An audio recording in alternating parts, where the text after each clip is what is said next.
Afternoon Durham collapse sees Gloucestershire nab vital win.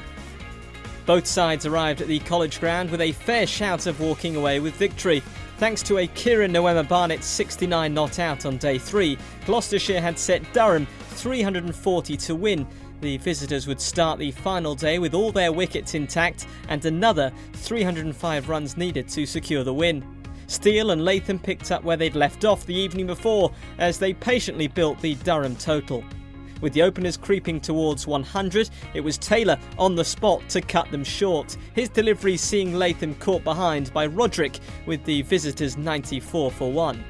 Having seen his partner removed, Steele pushed on to his half-century, reaching the milestone from 127 deliveries. Lunch at Cheltenham saw Durham head in at 121 for 1, having avoided any major trouble in the first session. With 219 runs needed for the win, the visitors would enter the afternoon session with confidence. The break did no favours for Steele, as moments after his return to the crease, a Miles ball nipped back in at the last minute, drawing a call of LBW and seeing him depart for 62. Smith and Clark were the new pair at the crease as Durham looked to recover from the early afternoon wicket. Higgins had no intention of letting the visitors coast to their target as he tempted Clark to play at his delivery and feather the ball through to Roderick behind for a stunning one-handed catch. Durham 168 for 3 and for the first time in the day starting to look shaky. Smith added to the rise in panic as he saw himself trapped LBW by Higgins and leaving the middle with his side 4 wickets down and 153 runs short of their target. Durham looked to Stokes to save the day, but his struggle with the bat carried over from the first innings, bowled by Taylor, having made just 9, with the visitors in freefall at 189 for 5. The collapse picked up speed in Cheltenham as Pointer became Taylor's third victim of the day. Durham's torrid afternoon, seeing them 6 wickets down and still 139 runs away from victory. Wood returned from the break with a more direct approach, sending Miles to the boundary 4 times in just 5 balls.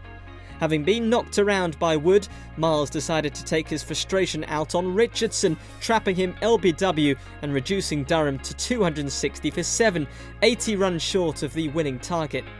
The final session was getting better and better for Gloucestershire as Miles picked up his second successive wicket, bowling Salisbury for just 1, the visitors crumbling with 78 still required. Momentum was definitely in the hosts' favour as Taylor claimed his 4th wicket of the innings, Harding sending his delivery straight to Bracey, Durham needing 60 from their last stand to win.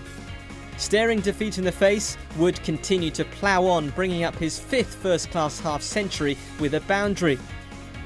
The late Durham resistance couldn't survive until stumps, as Higgins saw Rushworth caught behind by Roderick to end the visitors' second innings at 298. A huge afternoon session had seen Gloucestershire on their way to an eventual victory by 41 runs. The 23 points gained by the home side, seeing them off the foot of the table and leapfrogged Durham into 7th in Division 2. The visitors leaving Cheltenham with just 5 points and still stuck at 8th.